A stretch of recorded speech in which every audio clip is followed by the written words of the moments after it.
Welcome. You have now entered the metaverse. All right, welcome back to Enter the Metaverse. Today on our podcast, we have special guest Terry Tucker, who is a return guest. He had a previous book, Sustainable Excellence, if I remember Correct. correctly.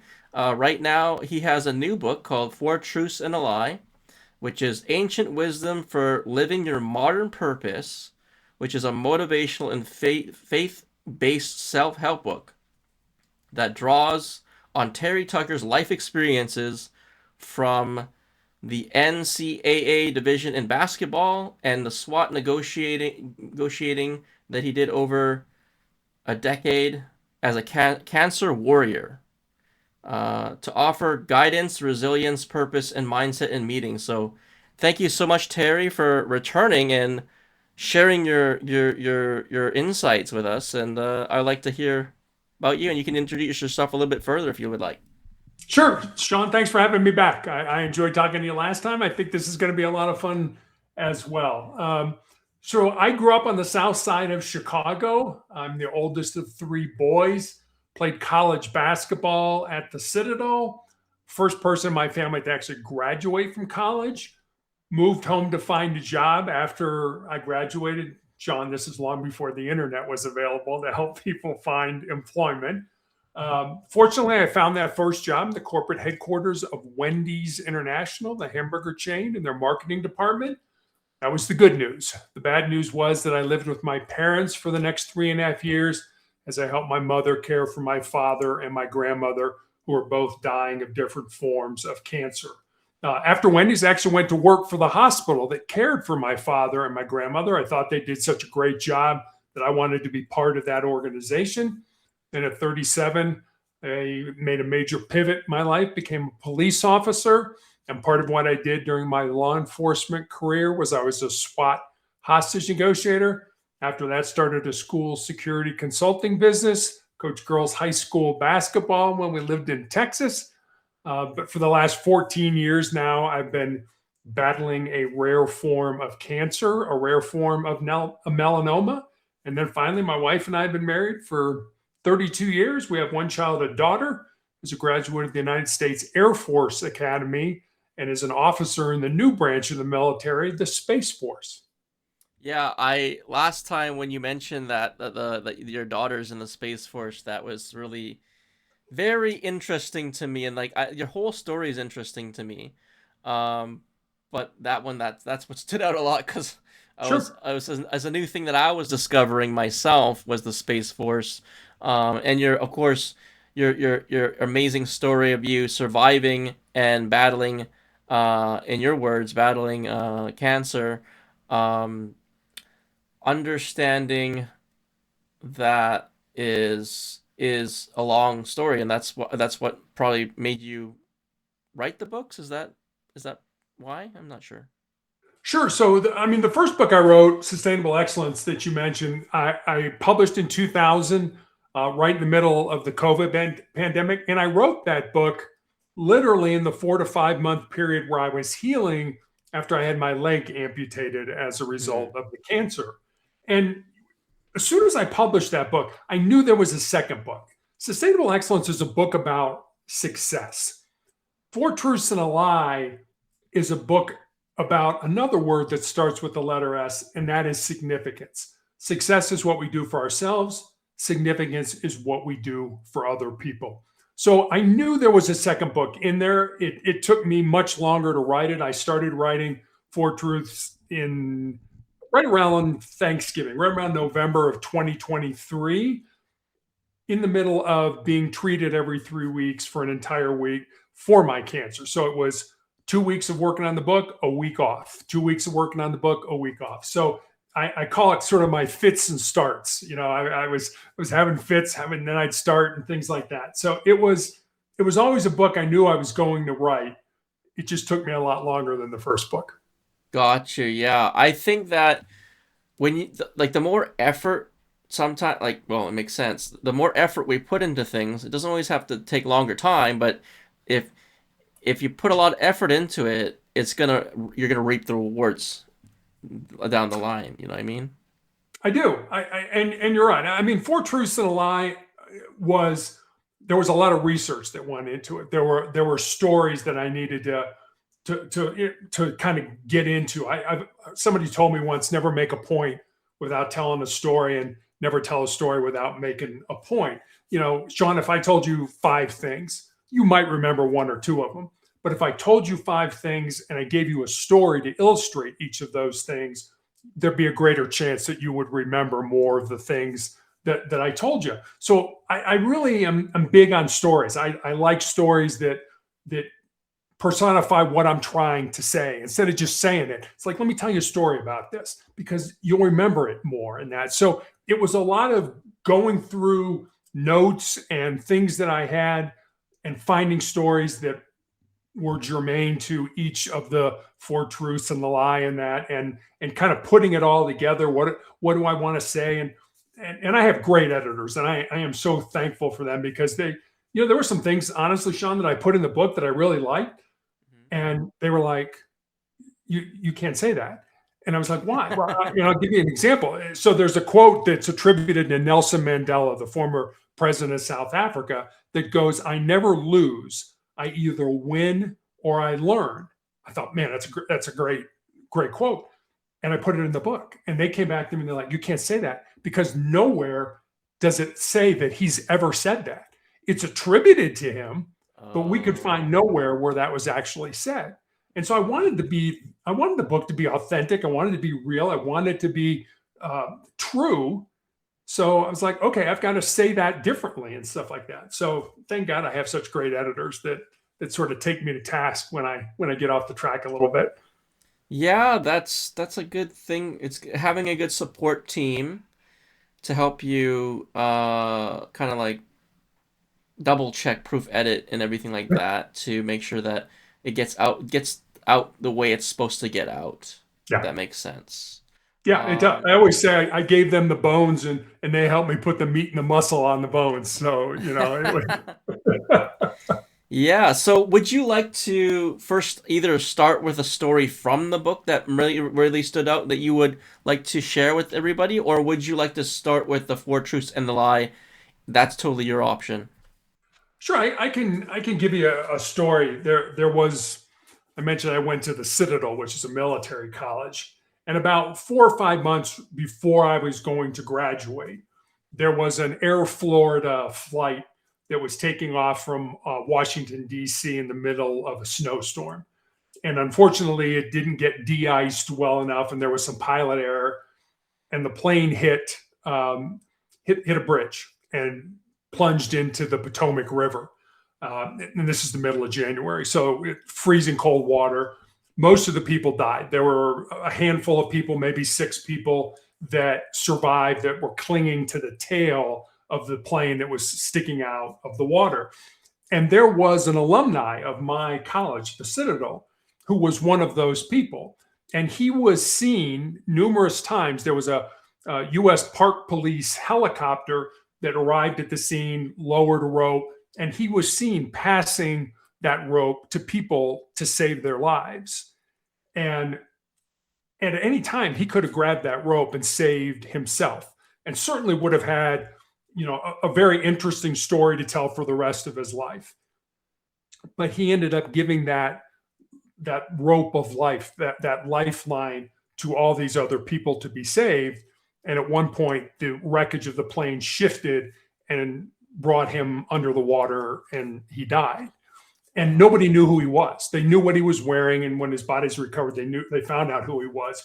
But there was a Time magazine article that talked about the man in the water who gave life to other people. And I think that's so important. I mean, the whole book is about what we give, not what we get. Yes. And John, I'll end with this. And I'm sure you've seen this in your life. There are so many people who feel that they are born empty. And when they get out of school and get into life, they feel that their job is to fill up their empty self. I've got to get the greatest education, have the nicest family, live in the nicest house, have all the latest gadgets and gizmos. But what I found is we're not born empty.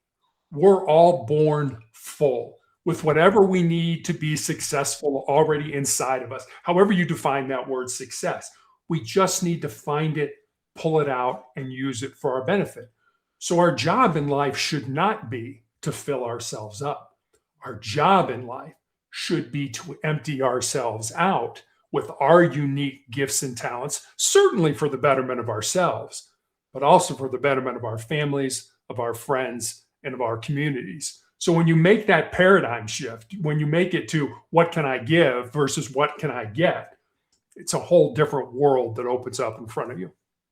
What can I give versus what can I get? Yeah, you're giving love and value to everybody that you encounter. That's how I look at things. I give my love and my value and my time, which is a form of love. My time, sharing time, like the love languages. Mm-hmm. You understand the five love languages, Yes. like giving, spending time with each other, touch, and if you can name a few, I don't know the other ones. I know them. I know them. I just forgot. But it's they're all important. They're all important. But like I don't limit myself to those five love languages that people know about. Like sharing a joke, you know, that's a form of a love language. That's like sharing happiness, like in that type of line of attachment or whatever you want to call it. And Anyway, no, you're absolutely right. And there's a psychology professor at the University of Chicago who does this experiment. You might enjoy this. Does this experiment with his students. The idea is you go out, you get on a bus, and in 3 questions you go deep with another human being. So I'm just going to make this up. So you get on a bus, sit down next to somebody. First question, hey, how you doing? I'm fine. How are you? Second question, what do you do for a living? Oh, I'm a doctor. Okay. Third question, have you always wanted to be a doctor? Sean, it doesn't matter what they say. They could say, no, I grew up on a farm and I wanted to be a veterinarian, but X, Y, and Z happened. Or my mother was a doctor, but died of breast cancer when she was 40, and I'm honoring her memory by being a doctor. Whatever they tell you, they're telling you their how, their why, their purpose in life.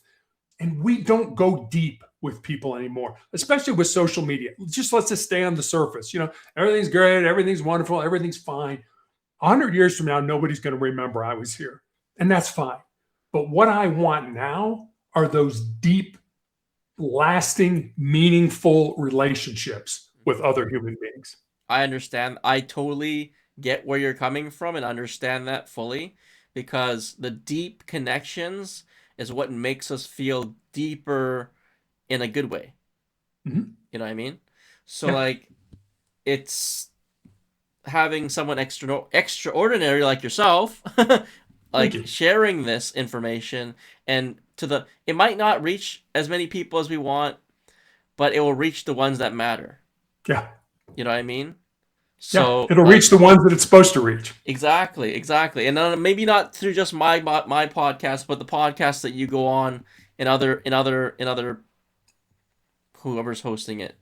Right. But I just to know that I hear your message deeply. So Super. yes. Did you want to go over the four truths and a lie, or are you saving that for later down the road? No, wherever you want to go with it, we can go with it. I can. Okay, I'll let you name one, and how about I name the second one, and we'll go like that. Sounds good. So the first one, and I will say that I think this is the most important one. I have the four, and I've been sort of challenged. Is there one that's more important than the other? And I used to say no. I think they're all equally important. But the more I've read, the more I've thought about it, researched it, and things like that. I think this is the most important one, and it's this: control your mind, or your mind is going to control you. Yeah, I can definitely relate to that because as we were speaking before, I want to mention this. It's that I was actually in the hospital and my mind was in control of me temporarily. That's in the past, not now, but I am I'm in control. I'm in Hmm. control in a positive way, in a balanced, harmonious way, and it feels good. It feels good. Sometimes you have to let go of things that like don't align with you to be in control again. You know what I And mean? that's how you grow, right? Yes, yes. I mean, the things that we thought that we believed when we were younger, as we develop, as we mature, as we educate ourselves, as we experience life, those things change. And that's okay. That's the way, that's growth. That's how life is supposed to be. And so many people like to hang on. Well, I know this is right. I know this is true, so I'm going to hang on to it. Is it right? Is it true? I mean, are you growing as a person and maybe your outlook has changed and things like that? I think we all should challenge ourselves to look at our beliefs, to look at our values, to say, does this align with who I am and what I believe? Yeah, and going on to that, to extend onto that, what is your values that you value the most? Yeah, it's interesting. I've recently done this. It's called the values bridge, and you can look it up online, and you can kind of take the test, and it'll tell you what your values are. And my values are really things that my family, my faith, making a positive difference in the lives of other human beings. Those are where I align. Those are where I spend my time and energy. And a lot of times we say, okay, these are my values, and the values bridge kind of challenges you to say those aren't values, those are virtues. And so these are values, and I don't want to spoil it because you should go on. It's free. You can go on, and it'll tell you these are the things that you value, and virtues like courage and stuff like that. Well, that's not a value. That's a virtue. I want to be courageous and things like that. I want to be humble and things like that. And those are things I want to be, but those aren't Okay. necessarily values. So I would not necessarily challenge you, but go look at the values bridge, valuesbridge.com, and take the test and see what your values are. Okay, good thing you mentioned it because now I can go back and look at this and go back to valuesbridge.com and check it out. Yeah, yeah, it's pretty cool. That is cool. That is cool. I'm a resourceful person, Hmm. and I love having more resources to use as a tool. You know what I mean? It's Yeah, great. I It's do. great. And I have no affiliation to the values bridge. I don't get No, paid I by them. that's I don't do it. I know I agree with that. I'm not So I'm not making that connection. Okay, so we'll continue with the four truths and a lie. The second truth would be embrace the pain and discomfort we all experience in life to use it to become stronger and more resilient. Is that correct? that is. Okay, and then I have a little bit of a note here. It says suffering has value when it builds character. Is that in the book? It is. It Okay. is. It's the part of our mammalian brains. It's our anytime things get hard, get difficult, we're in pain. Our brain tells us to stop, get away from that. Don't move forward. But Sean, we know this. The only way we're going to grow, the only way we're going to improve, the only way we're going to get better is if we step outside those comfort zones and do things that make us uncomfortable. And I will offer this to your audience because I do this every day of my life. Every day, do at least one thing that scares you, that makes you nervous, that's uncomfortable, that's potentially embarrassing. It doesn't have to be a big thing. But if you do those small things every day, when the big disasters in life hit us, and they hit all of us, we lose somebody who's close to us, we unexpectedly get let go from our job, like me, you find out you have a chronic or a terminal illness, you will be so much more resilient to handle those things than people who never step outside those comfort zones and challenge themselves. Yeah, I understand that. I agree with that. I learned that early on. Well, I wouldn't say early on. I would say at a time where it was meant to be learned. I learned about like stepping out of comfort zones. But a lot of my life, my early life after like I would say my teen years, Mhm. having growing up with a lot of ailments and say disabilities that led to my strengths because I transferred my disabilities into strengths. Mhm. I used to identify with anxiety. I don't anymore. I do experience anxiety sometimes, but I don't identify with it. That's how you let go of it, is not identifying with it. And there's a few steps to it. Everybody has their own way of doing things, but turning your turning your weaknesses into strengths. I forgot where I was going with this, but oh, one sec. I have to turn my phone off. That's okay. I'll just put this on silent. Don't let that bother you. Doesn't bother me. uh, sorry. Go on if you want to comment on anything. Yeah. So the whole embracing, doing difficult things in life is something we're adverse to because our brains. It'd be like, Sean, if you got up this morning and said, "I'm going to go skydiving," your brain would immediately start, wait a minute, Sean, the plane might crash, your parachute may not have. It would start listing all the things that might go wrong because it wants to keep you alive. It wants to keep you out of harm's way. Mhm. Again, the only way we grow, the only way we get better, the only way we improve is if we do those things that are challenging. And like one of the things I do, like what are you talking about, Terry? What are these? So I take a shower, and at the end of the shower, I turn the water to as cold as I can possibly stand it, and I spend 2 or 3 minutes in a cold shower. It's very uncomfortable, but it allows me to kind of steel myself for those uncomfortable times when I'm having cancer treatment. Oh, I don't want to go to the gym today, or even when I get up in the morning, make your bed. Because at the end of the day, if you have a really hard day, when you come home, you will have a freshly made bed when you go to sleep at night. That's what my Just dad always says. Make your bed. yeah, yeah, I mean, there's a method to my dad's madness. I call it madness, but it's not madness. It's just he's got some wisdom. I mean, a lot of wisdom. yeah. It's a little rusty, but it's okay. I mean, it still works. Exactly. And that was one part of the book. You know, it- it's like, okay, you come up with these truths. These truths aren't new.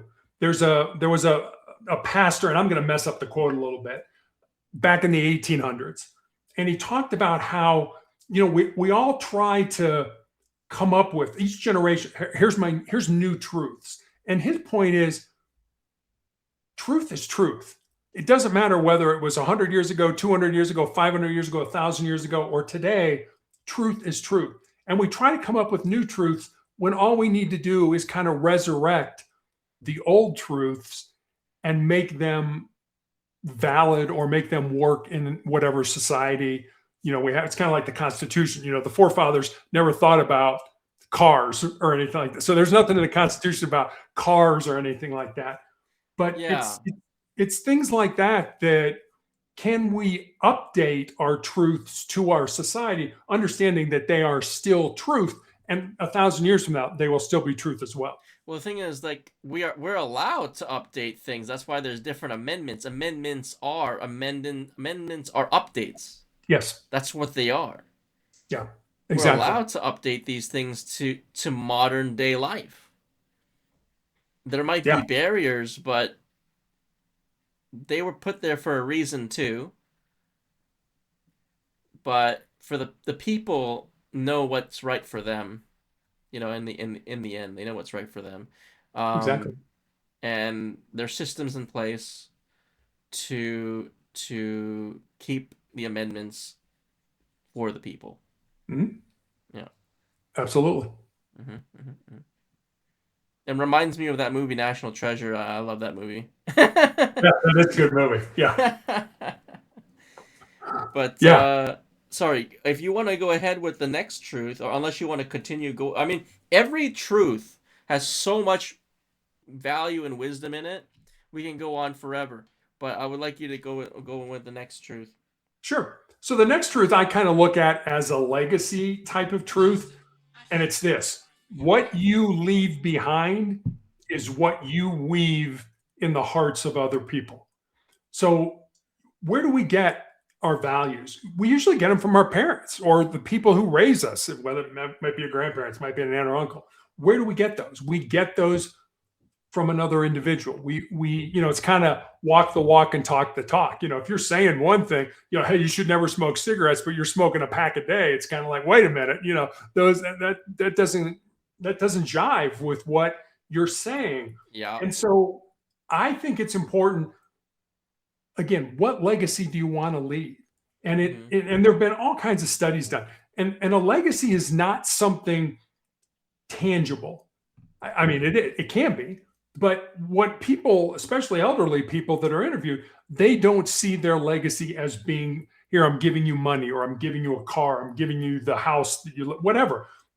It's the time, it's the love, it's the attention that you are bringing to somebody younger. It's the values that, as you said, earlier, it's those things that you are weaving in the heart of another individual. And Sean, I can tell you, somebody asked me on a podcast last week, what was the greatest day of my life? And it was the day that our daughter was born. Holding her and knowing that I was responsible for another human being, for their care, for their upbringing, for the rest of my life. I mean, my daughter's going to be 30.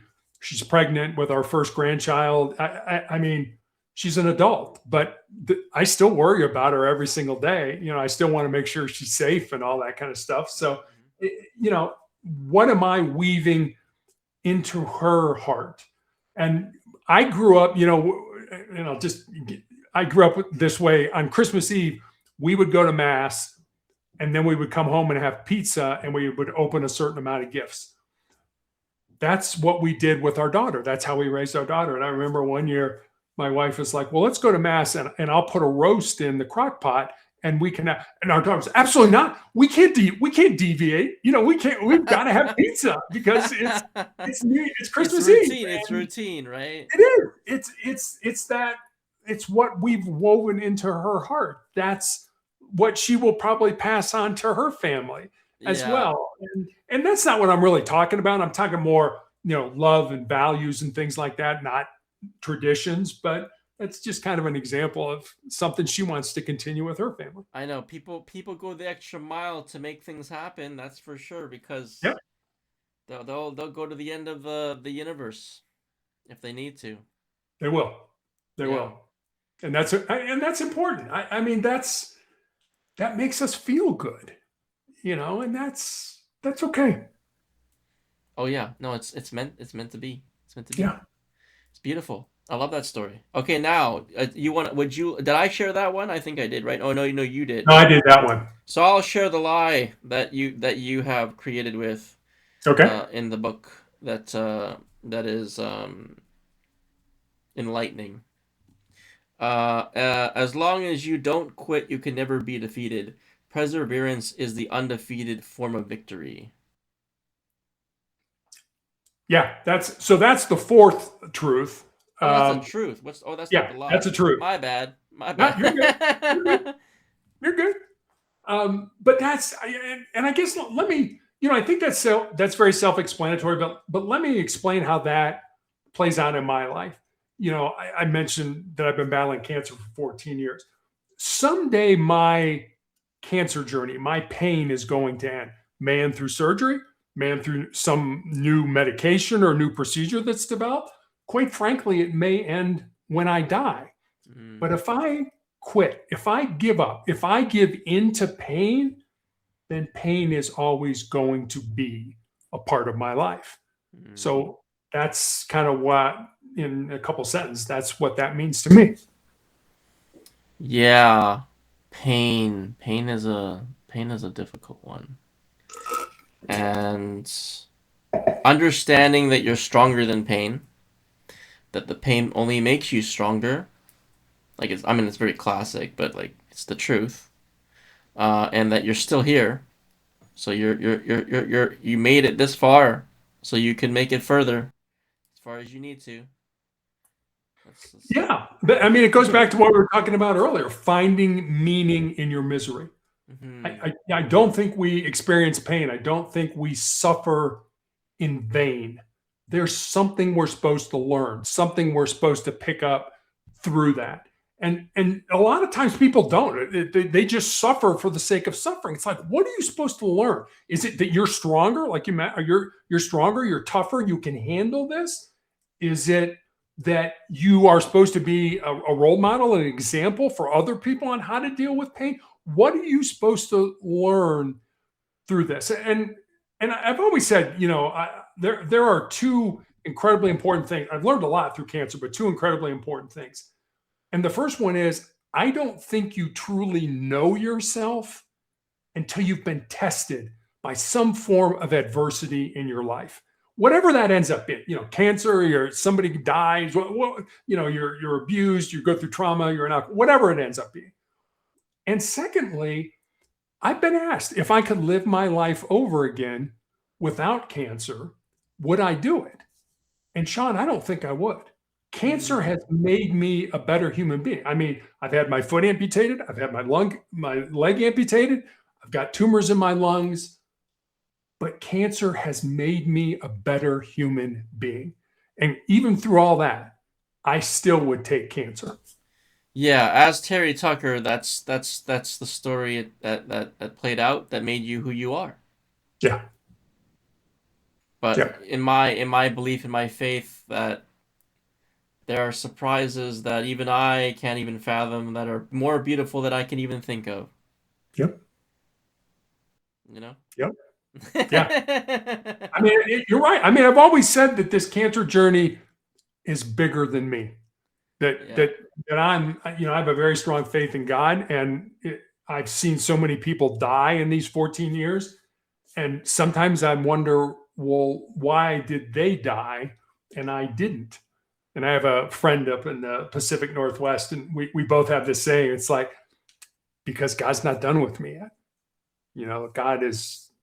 God wants me to be on your podcast. God wants somebody to hear what we're talking about. I truly believe that. Yeah, I do as well. And thank you for being here. You're welcome. So the lie. Do you want to mention the lie? Sure. The lie is your worth is determined by what you have or who you are. Okay. That's a tricky one. I mean, it's not. It doesn't have to be tricky. It doesn't have to be, but it's loaded with a lot of. Okay, I'll go into detail. In other words, trying self-worth to roles, achievements, possessions, status, or identity is deceptive and damaging. It distracts the inner value rooted into character and service. And that's just it. I mean, we think again, going back to, it's not what we get, it's what we give. But we've got to have this stuff. And we think that when we have this stuff, that somehow we will be important, influential, powerful, whatever you want to say. And the thing about it is, Sean, there's always going to be something else that you want to go after. There's always going to be, another house, another gadget or gizmo, another wife you want to, whatever it ends up being. And there's a great fable. I don't think this ever really happened, but it's a really good story that kind of illustrates this. And it has to do with Alexander the Great, who at the time was the most powerful man in the world, had conquered most of the known world. And as Alexander the Great is dying, he calls his counselors around him and he said, I want you to carry out my final 3 wishes. He said, my first wish is I want only my doctors to carry my coffin to the grave. My second wish is I want the road to the cemetery paved with gold and silver and precious stones. And my third wish is I want my hands hanging outside my coffin. And one of his counselors steps forward and says, excuse me, you're Alexander the Great. You're the most powerful man in the world. These seem like pretty, my words, not his, silly wishes, for somebody this powerful. So why do you want these particular wishes? And Alexander says, well, number one, I want my doctors to carry my coffin to the grave because I want people to understand that no doctor ever cures anything. They just help the body to cure itself. So people should be cognizant of how they treat their bodies. Do they get enough rest? Do they eat the right foods? Do they exercise? All the things we know how to stay healthy. He said, secondly, He said, I've spent my entire life accumulating power and money and wealth, and yet none of that is coming with me beyond the grave. And then the third wish of his hands hanging outside his coffin, he said, I want people to understand that I came into this world empty handed and I leave it pretty much the same way. And I think that's a pretty good story about what's really important in life. It's not all this stuff we get, but yet you turn on, the television or you're on social media and there's ads for everything, drive this car and you'll be cool, or drink this alcohol and you'll be, popular, or whatever it is. And it's somebody else telling you what's making you important or powerful. And Yeah, those are taught influences yeah. that are layered upon us. Our vessel, our human being. We're born perfect. We're born knowing what love is. Mhm. We're born knowing what's right and what's wrong. And then when we're taught these things later on down the road as we grow up, we're kind of like molded into what we become. But it doesn't mean that's what you are. You are what you are when you came into this world. You're perfect. Yeah. Anyway, Yeah. I just wanted to say that. No, you're absolutely right. And I think about, I think about my own life. If I would have said to my dad, hey, I want to dye my hair green, my dad would have said, then where are you going to live? That would have been my dad's, kind of backhanded response to that. But a kid today, comes home and says to their parent, hey, I want to dye my hair green or purple or whatever. They need to dig deeper. They can't just dismiss it like, well, then where are you going to live? It's like, oh, so you want to dye your hair green. What makes you want to do that? Oh, well, Bob at school dyed his hair purple and now he's popular with everybody. So, I mean, really. So yeah, effect. so it's not really that you want to dye your hair green. It's that you want to be popular. Now now you're kind of at the root of what's going on here, and you can ask some more questions and kind of maybe instill some values. Well, I mean, do you really want to be like Bob? Is Bob the role model you want? Yeah, I mean, whatever. But it opens the door to talk, to discuss, to see somebody else from where they are, not from where you are. And Sean, you know this. We see people from where we are, where we are in life and things like that. That's true. And it's hard to see people from where they are. Yeah, well, right now my father, he's in the hospital. Mhm. He's doing really, really he's recovering. He's recovering, but he's been through a rough life. Very rough life with a lot of health issues. And that's the way I see him. But that doesn't mean that other people see him that way. The way I see him is very fragile. And it's a reflection of basically who I am in a way, but it's not like, but I'm not my father. I am myself, but like he does love me a lot, but he doesn't like to say it. Like it's like it's more of a don't have to say it, you just know it type of thing, It's implied. It's implied. Yeah, and I understand it. I understand it a lot, and I'm getting a lot of messages through the ethers, through everywhere throughout my life, knowing like it's important. Like I had a dream. It was a very, very faint dream, but God told me to take care of my father. And that's what I've been doing. Yeah. To the best of my ability. I don't visit him all the time, but I try my best to visit him every day. It's getting out of my comfort zone going to visit him. Because I don't like hospitals. I hate them. I hate being in them when I don't have to be. You know what I mean? And hate is not the word I would use. It's more like I said that, but that's not what I meant. It's I'd rather not be in a hospital. You're uncomfortable being in a It's hospital. uncomfortable being in a hospital when I don't need to be there. Mhm. Yes. It is. And I remember, I've got a story about one of the nurses who was taking care of me, and I was telling her that I try at every chance I get to tell my daughter how much I love her and how proud I am of her. And this nurse who's in her 50s said, when I was growing up, nobody ever told me they loved me or told me that they were proud of me. Wow.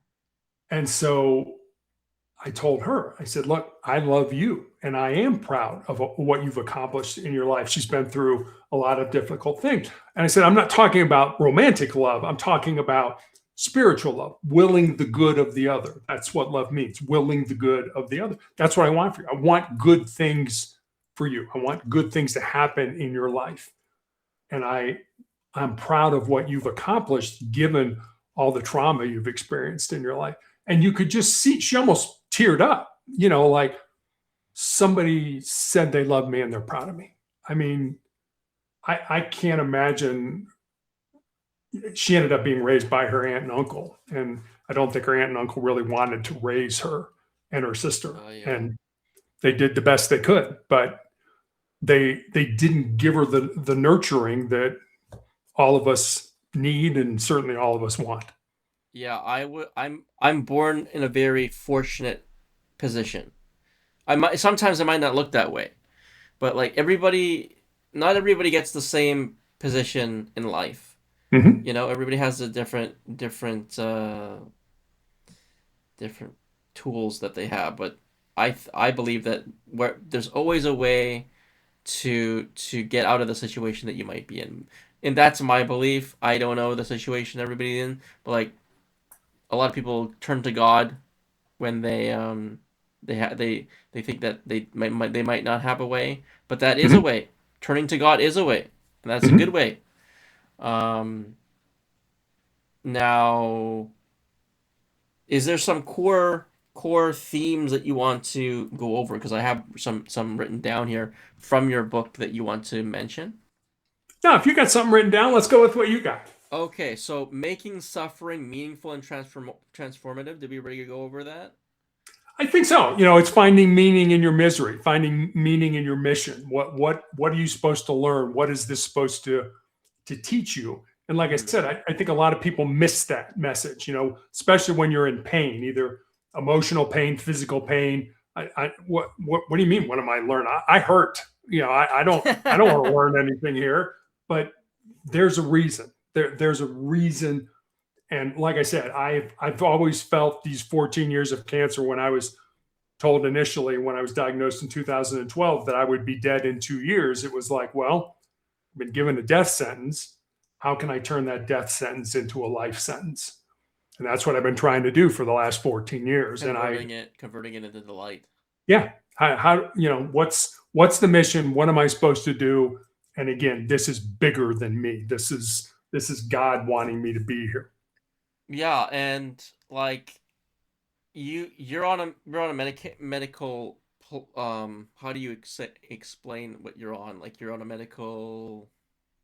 Yeah, I'm being treated for cancer. I mean, I'm a cancer patient. It's a treatment. Okay. Yeah. So I want to go into myself, if that's allowed. Sure. I have psoriatic arthritis.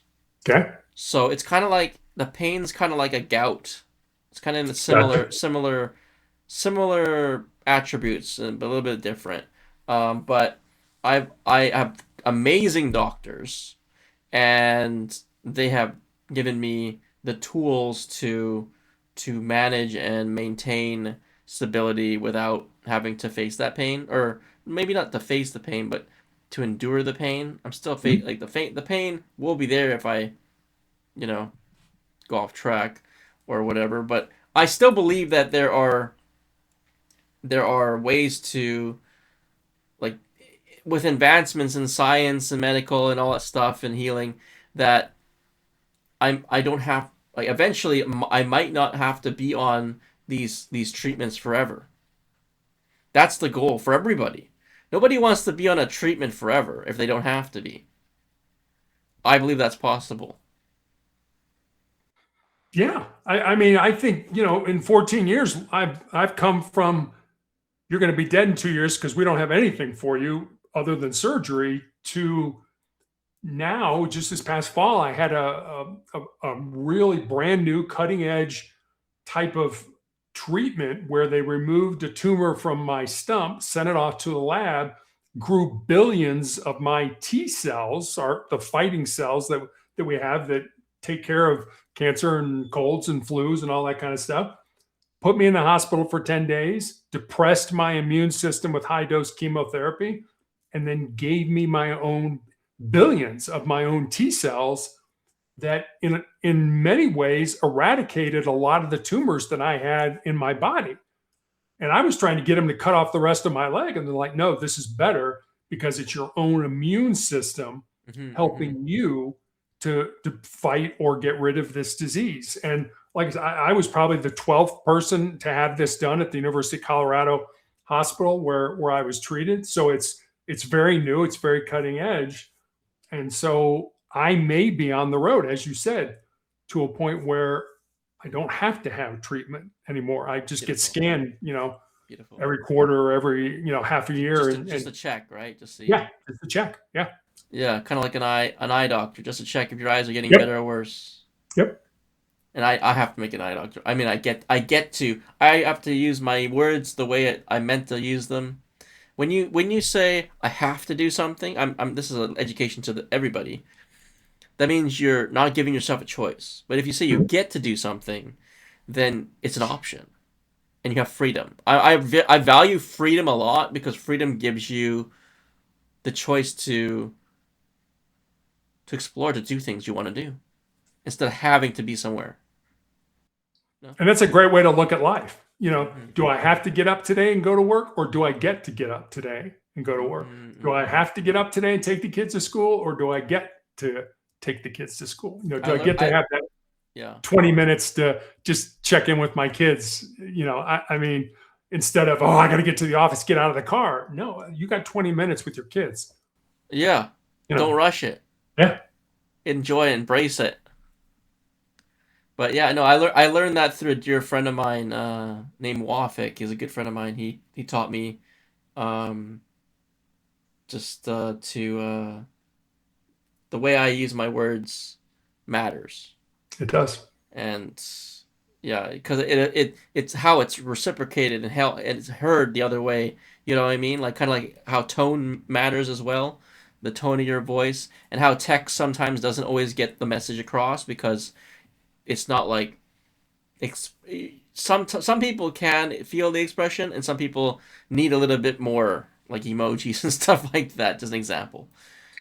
I mean, you're right. I mean, when I was a SWAT negotiator, I remember they gave us a formula of how we as human beings communicate with each other. And that formula was 738-55. So 7% were the words that you used. And when I first heard the formula, I was like, how many times have I said something to be like, ooh, I wish I hadn't have said it, or I wish I would have said that differently. That's only 7% of how that message comes across. 38% is, like you just said, your tone of voice. Are you talking real fast and you can't wait to tell the person you're talking like this? Or are you really upset and you really don't care and you're kind of down and you're talking like that? So it's your tone of voice, 38%. And then 55%, so more than half of how that message comes across is your body language and your facial expressions, which I found interesting. And the reason they gave us that formula was because if somebody was barricaded in a room with a gun, I was not in the room with that person. That would not have been safe. So we didn't have the luxury of that 55% of saying something to somebody and, kind of see them roll their eyes like, oh, what an idiot. I can't believe Terry said that to me. So we had to get good at figuring things out, certainly based on what people were saying, but also what they weren't saying and how they were saying it. Yeah, I'm really working on my body language because a lot of my anxiety came through the body language that I was like, people would know I was anxious, you know what I mean? Because like it's like, oh, that guy's like he's going through some stuff. Like I knew it, and I was the fact that I knew that I was doing that made me more uncomfortable. You know what I mean? Yep. So I'm working on my body language. I'm working on smiling more. I'm not sure if the medication has an effect to how my smile. You know what I mean? Like it's like possibly dumbing down my senses, or has done in the past, because I do my best to smile, and I do my best when I feel like I have to cry. I let it out because that's expressing yourself fully, and it's hard for me to cry sometimes, but I'm getting better at it. and I want I would like to get better at smiling. My mom's always like, "Oh, your smile is not a natural smile." Whenever I try to smile for a camera or something like that, because Yeah. she knows when I have a natural smile. But sometimes she doesn't know when I have a natural smile. So it's like, I'm like, I am smiling. What are you talking about? You know? But that, I mean, that's incredibly important. And I mean, that's another thing we were taught as negotiators. You're on the phone with somebody, talking to somebody, sometimes blocks away, and they're like, you need to smile. I'm like, smile? They can't see me. Why should I smile? It's like, no, that smile comes across when you talk Yeah, on a phone. yeah, Even if they can't see you, it comes across. So you're absolutely right. yeah. It's in a way it's like quantum physics. Yeah. It's an entanglement of that Yeah. emotion. I'm I might not know all the pieces of the puzzle, but I connect dots. I'm You good at do. connecting dots. Trust me, and I believe you do too because you're here. So the dot has been connected. I'm just old. I've connected enough dots. Oh, I believe everybody's old in their own way. Yes. Old souls, right? Yes. Oh, trust me. Well, that's my name right there. But thank you, Terry. I mean, I have more if you want to go into it. Sure. I just like core themes because I don't know which one I left off. I have a whole bunch of questions, but I don't think I'm gonna get to them today. I can. I'm always welcome for you to come back anytime you feel. Just give me a message, new book, anything, Sure. any insight you feel like you need to, let me know, and I'll fit you in. Great. So I'll just go here. Prioritizing legacy and relationships over ego and status. That's a big one. I agree with that a lot. Yeah, I mean that really. Again, going back to the Alexander the Great story, you can have all the power, all the influence, all the status you want. When you die, you're in the same grave as the pauper. The guy who had nothing right next to you. None of that comes with you. But what you leave behind are those relationships that you had with another human being. And I know a lot of times when I'm in the waiting room waiting to go back to get my infusion, you can always tell the newbies. They've got that sort of deer in headlights look. They're looking around, they're scared to death, their pupils. And I find an easy way. I just wheel over in my wheelchair and say, "Hi, I'm Terry. What's your name?" And they'll give me their name, and I'll say, I'll call it out. I mean, that was one thing we were taught as negotiators. Call it out. You seem like you're nervous. You're scared. Yeah, this is my first time here. It's like, you know what? I've been coming here for 4.5 years. These are the greatest nurses I've ever met. They will take care of you, and everything will be fine. And Sean, when you say that to somebody, it's almost like that facade just disappears, and they're like, oh, because number one, you see me as a human being. You don't see me as a cancer patient or an infusion patient. You see me as another human being. Hi, I'm Terry. What's your name? My name's Bob. My name's Sally. My name's whatever. That's how I see you. I don't see you as a cancer patient. And, oh, this guy's been coming here for 4.5 years. He says everything's going to be okay. I think everything's going to be okay. Yeah, And it's, it's like it's addressing the elephant in the room as what yeah, it is and comforting it. it is. And that's a connection. That's making a connection with another human being on a soul level, in all honesty. I may never see this person again, but we're making a connection. And I'm trying to allay your fears, allay your concerns, and tell you it's going to be okay. Because I have been here for four. I'm not lying to you. Everything I said was absolutely true. Hmm. But, I mean, your outcome may be different than mine. But at the same time, this initial treatment is something that you're not as anxious about. Yeah. I just want to make a note. This is not really related to the book, but I continued this podcast because I started this podcast with a co-host. Okay. And it's a little PSA for those who have been following the podcast at all that we had a little fallout, friendship fallout. That's okay. Things that are meant to happen happened. I continued the podcast in legacy of him. Even he's still alive, but for the respect that we did this together. I'm not letting it die. You know what I mean? Mhm. And that's why I continue this. And I took a little bit of a break, but I'm coming back. strong. And there's a lot of other messages I have to say. I'll do that in probably in another podcast, little like PSA. But I just wanted to mention that. And I had another co-host. He came in, and then he went and did his own thing. It wasn't because that wasn't a fallout. That was just because he was spiritually called to be somewhere else, and he had to be there. And I was like, okay, you do what you have to do. I'm not gonna hold you to it. You do. He went traveling, and I don't know where he is now, but he's somewhere fun and exciting. I'm guessing that's my thoughts. Good for him. Yeah, yeah. But I welcome, and this is a message to anybody. I welcome anybody who wants to be a co-host or part on the podcast. You're welcome to be on it. I'm gonna plug my podcast here right now. It's Enter the Metaverse by me, Sean Souls. And Terry, if you want to mention where we can find your book. Sure. So you can get the books anywhere you can get a book online, but the easiest place to go would be to Amazon, or you can go to my website, motivationalcheck.com, and the links to the Amazon site are there as well. Okay, and if anybody wants to contact you, do you have open contact? Yeah, motivationalcheck.com. You can leave me a message. I love hearing from people. So please, if you got something out of this with John and I, please reach out. I'd love to hear from you. Okay, I will put that into the show notes. And thank you, Terry. Stick around for a moment, and thank you for this lovely, enlightening podcast. Like, you can learn from everybody. Like, there's Yeah. nobody you can't learn from. If you say like, "Oh, I can't learn from this person," no, you can. Even if they're difficult, you can still learn from them. Yeah. Well, Sean, thanks for having me on again. I really enjoyed this. Yeah, thank you so much, Terry. And till next time, you guys. That's all. Bye for now.